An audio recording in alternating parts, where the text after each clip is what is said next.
by clicking their icon at DeWittDailyNews.com. Netflix buffering, YouTube spinning, devices not connecting, Zoom calls dropping. It's frustrating. Let's end your frustration by signing up for fiber internet in Clinton. Click the Connexus icon at DeWittDailyNews.com. News time is 7 minutes after 8 o'clock here on this Tuesday.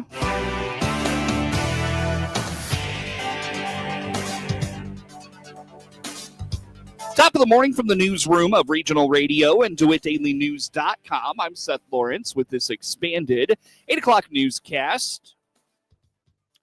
The DeWitt County Board made amendments to its local wind energy ordinances at last Thursday night's county board meeting. Among the amendments were changes regarding curtailment during severe weather. State's Attorney Dan Markwell again stressed to the board agreements they currently have in place are with NL and not the National Weather Service.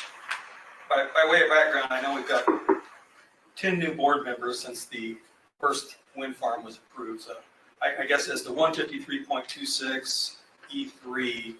So by way of background, when the county board initially authorized a special use permit for the Alta Farms project, it had as a requirement that the wind farm would enter into an agreement with the National Weather Service, and which they did. And I told the board then, and I've mentioned it a few other times, that the agreement that we have is with NL. It's not with the National Weather Service. So I want everybody to understand that we're not contracted with them, so they don't have to actually do anything in compliance with our ordinance. Just so everybody understands that. So when we're talking about, find that section. So under E3, curtailment during severe weather events, in the RPC version, it says the applicant must demonstrate the ability to curtail WECS during severe weather events to minimize the impact of the National Weather Service's ability to protect life and property. Now, to my knowledge, the National Weather Service itself never came out and asked us to do that, and we cannot enforce the rights of the National Weather Service. That's the statement that's been put in, that's the basis for that. And I think the biggest difference between the ZBA's version and the RPC's version, I'm sure Joe will correct me if I'm wrong here, is that the ZBA left out the automatic curtailment provision. And that goes more to enforcement. One of the problems I've always seen with that is, the county board determined that the National Weather Service is, the expert, and they should determine when curtailment should happen. You could have a situation, and it's not going to be in every situation, but you could have a situation where there's automatic curtailment that they should have done, but we get notification from the National Weather Service saying that it wasn't needed. So I just think everybody needs to be aware, whether you have the language in there or not, if our stated basis for curtailment is based on the National Weather Service's opinion, there might be situations that even though the wind farm didn't curtail, if the National Weather Service, being the expert, says they didn't need to, it's probably not going to end up being a violation. So that's not going to be in every situation, but I just want to point that out. And I don't know if that was the basis for the ZBA taking that out or not. That was just a concern that I had on that. Board Chair Joe Whitty explains there are differences in the recommendations coming from the Zoning Board of Appeals and the Regional Planning Commission. So the main difference between the two versions, I think, was the ZBA included the agreement with the National Weather Service. Right. And that was the extent of the requirement for curtailment. I think the RPC version made the distinction between the agreement, the voluntary curtailment, which is an agreement with the National Weather Service that the county is not a party to, and then the county's requirement to automatically curtail when there's a weather service without notification, without needing a request from the National Weather Service. It just made the distinction. So we've had that discussion previously on the intent of the original motion original condition.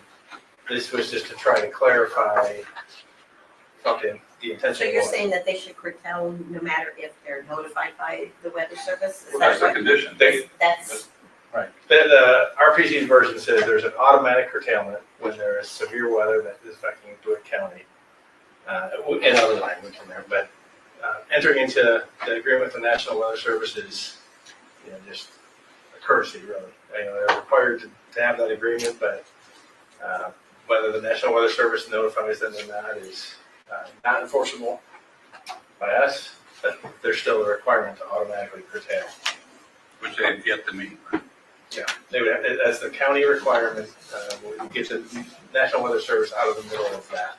So this would require them to curtail the wind farm in Hallsville if the tornado or if the storm was in Farm City. No, this isn't going to do anything to the one that's there. This is to be new. Well, Any new ones. I'm using it Yeah, for an okay. example.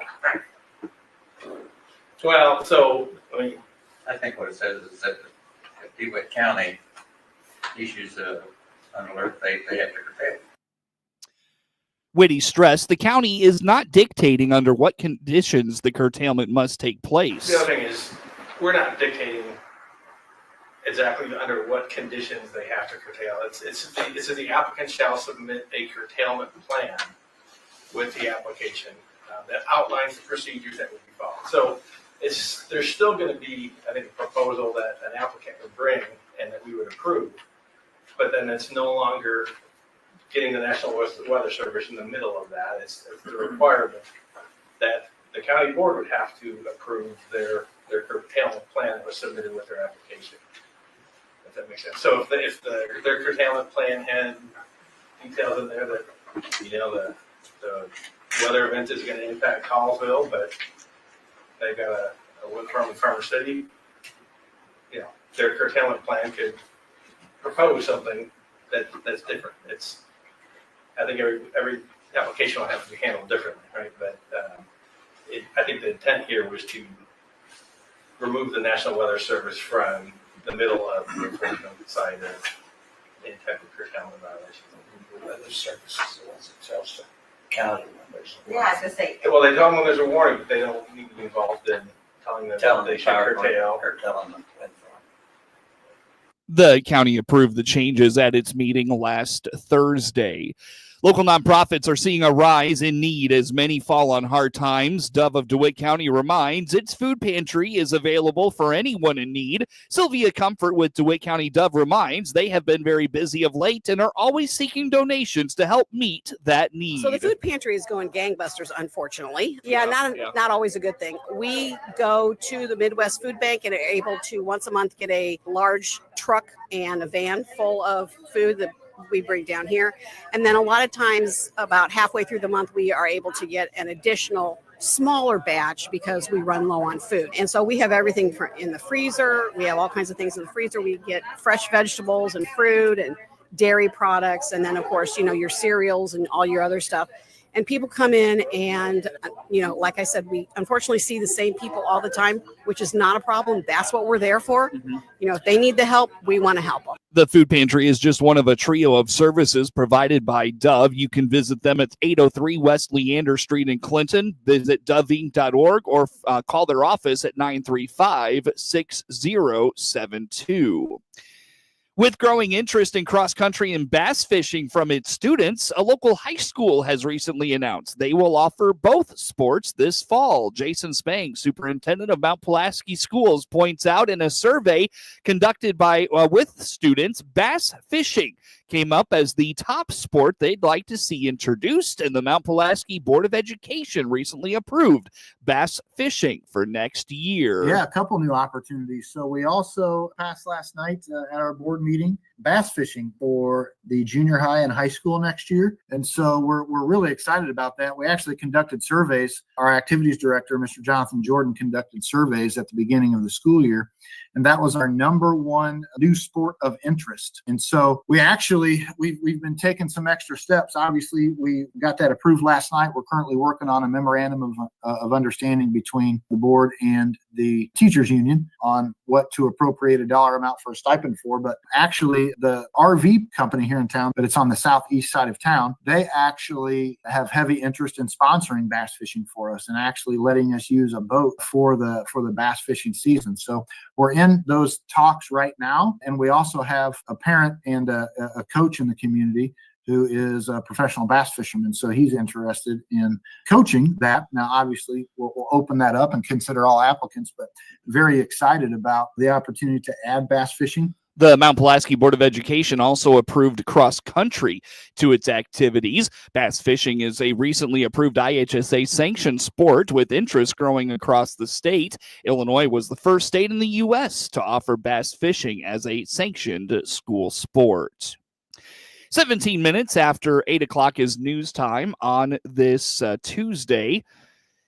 Get the latest in local news anytime from your computer or mobile device at DeWittDailyNews.com. A look at local sports comes your way next. High school baseball and softball action continues this week in the postseason. Those stories and more next in sports. Get sports anytime. Get news anytime at DeWittDailyNews.com.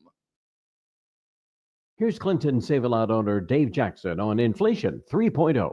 The rate of increase has slowed down. That doesn't mean inflation and prices have gone back to where they were. Not 8%, not 10%, double. So an item that was $1 in 2020 is now $2. It's not going back to $1. What you are seeing is maybe that item's $2, it might go up to $2.03, back to normal 1.5% inflation. Save up to 40% on your food bill at your Clinton Save-A-Lot. And as Dave always says, hope to see you soon. MR Systems Wireless is your local internet provider for Clinton and surrounding area. They have the products you want and the local service you deserve. MR Systems Wireless Internet service for home or business includes unlimited data, unlimited streaming, and unlimited calling. Plans start at just $48 a month and get a free Roku 4-lease with our media packages. Get the speed you need with MR Systems Wireless. Call them at 935-2100. That's 935-2100 for MR Systems Wireless. With SRN Sports, I'm George Williams. Tragedy is confronting the world of sports this morning on the news from the United Kingdom that a 53-year-old British man had plowed a minivan into a crowd of Liverpool soccer fans who were celebrating the local team's victory in a league championship. More on that story coming up. First, turning to competition on the field and on the courts. NBA playoff action last night had the Thunder defeating the Timberwolves by only 2 points, 128 to 126. Shai Gilgeous-Alexander had 40 points, 10 rebounds, and 9 assists as Oklahoma City rebounded from a 42-point loss to take a commanding 3-1 lead in games in their Western Conference Final Series. The Eastern Conference Finals resumes tonight, Game 4, Knicks against the Pacers. NHL, Hurricanes staved off elimination last night with a 3-0 shutout of the Panthers. And tonight, Game 4 between the Stars and Oilers. This is SRN Sports. Major League Baseball action last night in the late games was the Padres over the Marlins 4-3. Yankees beat the Angels 5-1. Tigers 3-1 winners over the Giants. Brewers beat the Red Sox 3-2. Cubs over the Rockies 3-1. Orioles down the Cardinals. Blue Jays over the Rangers, and the Mets defeated the White Sox.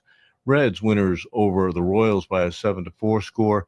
It was the Dodgers over the Guardians 7-2. In that game, Shohei Ohtani led off the game second time in a row with a home run, and that's the second time in his career that he's done that. He also becomes the fourth player in the Dodger franchise history with at least 19 home runs during the month of May. And then that's Cody Bellinger, Roy Campanella, and Gil Hodges also attaining that mark. Elsewhere was the Rays over the Twins. Diamondbacks beat the Pirates. And in that story from the UK, at least 45 people were injured, and then again turned a festive occasion into horror. Police do not suspect that it was a terrorist incident. This is SRN Sports.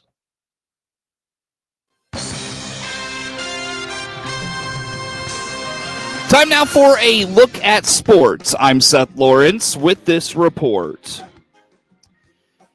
The high school baseball and softball postseason continues on with softball sectional action this week. Also softball and baseball regional action coming up this week as well. We start in baseball, Class 1A, or rather Class 3A, baseball regional semifinal action today from the Champaign Central Regional. Central battles Urbana at 4:30.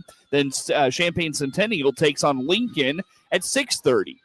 From the Jacksonville Regional, Chatham Glenwood takes on the winner of last night's game between Springfield Southeast and Springfield Lanphier. Then Jacksonville takes on Springfield High at 7 o'clock. From the Mount Zion Regional, Rochester takes on Decatur MacArthur at 4:30, and Mount Zion battles Taylorville at 6:30. From the Rantoul Regional, first Muhammad Seymour battles Danville at 4:30, then Bloomington High battles Rantoul at 7. Class 1A softball sectional semifinal action on this Tuesday from the Argenta-Orienta sectional. Arcola takes on Salt Fork at 4:30, followed by Leroy and Central A&M at 6:30. From Concord Triopia, Delavan takes on Liberty at 5. Class 2A softball sectional semifinal action today. From the Macomb sectional, Williamsville gets Quincy Notre Dame at 4:30. Tonight from the Tolono Unity sectional, the hosts battle Marshall at 4, followed by Meridian and Normal U High at 5:30. Normal U High sectional, or rather 3A sectional, regional semifinal action today. From the Lincoln Regional, the hosts host East Peoria at 4:30. Tonight from Mount Zion, it'll be Mount Zion and Urbana at 4:30. From the Taylorville Regional, Chatham Glenwood gets Decatur Eisenhower at 4:30, followed by Mattoon and Taylorville at 6. From the Washington Regional, Washington takes on Morton at 4:30, and Bloomington High takes on Limestone at 6:30. Class 4A softball regional semifinal action today. From Bradley Bourbonnais, Rock Island takes on Normal West at 4:30, and Bradley Bourbonnais takes on Normal Community at 6:30. Tyrone Taylor hit a walk-off double in the ninth inning and hit a leadoff double, that is, in the ninth inning, and scored on Francisco Lindor's walk-off sac fly as the Mets beat the White Sox 2-1 to mount a late-game comeback in the opener of a 3-game series in New York. The White Sox spent Memorial Day in the Big Apple playing the first of 3 against the Mets at Citi Field, and Adrian Hauser shoved in his second consecutive start for the Southsiders. 3-2 coming. He got him looking. 97 on that fastball. The pitch. Swing and a miss, strike 3. 3-2, swung on and missed, strike 3. And a 2-2. Sinker right down the middle. He took it for strike 3. Young retired. Hauser with his 4th strikeout. The pitch, swing and a miss, strike 3. 1-2 pitch, swing and a miss, strike 3 on a changeup. With 6 more shutout frames, Hauser extended his current scoreless inning streak with the Southsiders to 12. I'm Jeff Meller, and I'll have your pregame coverage for Game 2 in New York on Tuesday night, starting at 5:30 on the ESPN 1000 Hard Rock Casino White Sox Network. And the Sox are back on WHOW tonight. Jamison Tejon pitched 4-hit ball into the 7th inning. Kyle Tucker drove in 2, and the Cubs beat the Rockies 3-1 Monday. The Central leading Cubs moved to 8-2 in its last 10, and Colorado lost for the 8th time in 9 games, dropping to a big league worst 9-45. Tejon retired his first 14 batters before Mickey Moniak connected in the 5th, driving a changeup deep to right center for his 5th home run. Moniak also hit a solo drive during Sunday's 5-4 loss to the Yankees. Tejon departed after he struck out Brenton Doyle, looking for the first out of the 7th. The big right-hander struck out 7 and walked none. Daniel Palencia, the Cubs' 4th reliever, pitched a perfect 9th for his 3rd save.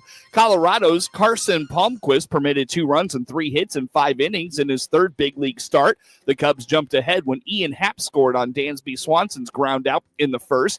After Moniak's homer in the 5th tied it, Tucker singled in Matt Shaw in the bottom of the inning. He added a sac fly in the 7th. The Rockies threatened in the 6th, putting runners on 2nd and 3rd with 1 out, but the Cubs' second baseman Nico Horner threw out Jacob Stallings when he tried to score on a Ryan McMahon grounder, and Michael Toglia struck out looking. Swanson was 0 for 4, snapping an on-base streak high of 24 games. Right-hander German Marquez faces Cubs rookie right-hander Cade Horton tonight. Dylan Carlson hit a 3-run homer against his former team. Charlie Morton earned his first victory with Baltimore as the O's achieved their first 3-game winning streak of the season, beating the Cardinals 5-2 on Monday. Carlson's drive in the fourth off Eric Fetty put the Orioles up 5-0. Morton took a shutout into the fifth before allowing a two-run shot by Pedro Pajes. The 41-year-old right-hander who signed with Baltimore in the offseason allowed 4 hits in 6 innings after losing his first 6 starts of the season. He'd pitched mostly in relief lately. After Morton exited, 3 Baltimore relievers, Seranthony Dominguez, Yenier Cano, and Felix Bautista retired all 9 of their hitters. Bautista pitched the 9th for his 8th save in 9 chances. Fetty allowed 3 earned runs in 5 innings and did not get much help from his infielders. After a leadoff single by Jackson Holliday in the first, Ramon Urias hit a grounder to third, but Nolan Gorman threw wildly to second for an error. Holliday went to third and then scored 1 batter later. With 1 out and a man on in the first, man on first in the fourth, St. Louis second baseman Brendan Donovan fielded a grounder, but his throw to second base hit the runner for another error. Carlson followed with his home run. He played 4 seasons with the Cardinals before being traded to Tampa Bay last July. He is 6 for 34 on the season. His homer Monday was his second in 2 days. Morton lowered his ERA from 7.68 to 7.09. Poor starting pitching is a big reason the Orioles are at the bottom of the AL East, but during this short winning streak, Baltimore starters have allowed just 2 runs in 17 2/3 innings. Baltimore sends Tomoyoki Sagano to the mound tonight opposite Andre Palante for the Cardinals.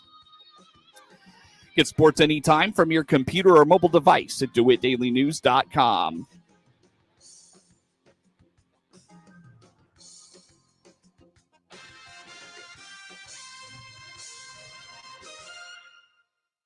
As the seasons change, so does all the stuff in the air that trigger allergy season. CEO Paul Scourin here from Warner Hospital and Health Services, reminding you our walk-in clinic inside our Family Medicine Center is ready to treat those allergies that have you sneezing, blowing your nose, and just making you miserable. No appointment? No problem. Get to our walk-in clinic inside our Family Medicine Center at Warner Hospital at Health Services in Clinton and get feeling better fast. Serve Pro of Piatt DeWitt Counties continues its exclusive sponsorship of the WHOW Clinton Maroon Player of the Game, announced at the end of every Maroon sports broadcast. Our WHOW announcers will select that night's WHOW Serve Pro of Piatt DeWitt Counties Clinton Maroon Player of the Game. They'll be highlighted in each WHOW Maroon post-game broadcast and get a certificate from WHOW and Serve Pro of Piatt DeWitt Counties, your fire, storm, and water restoration specialists. Click their icon at DeWittDailyNews.com.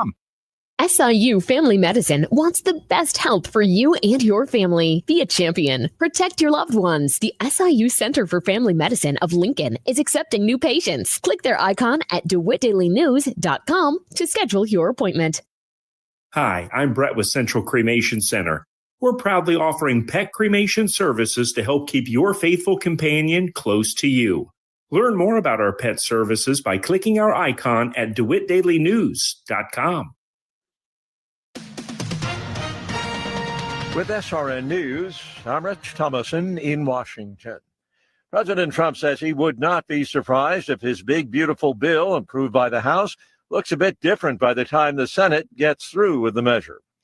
The FBI taking another look at some high-profile unsolved cases, including the cocaine that turned up in the Biden White House. Mass shooting in a park in Philadelphia last night. 2 people were killed, at least 9 others injured. There have been no arrests yet, and there's been no word on a motive.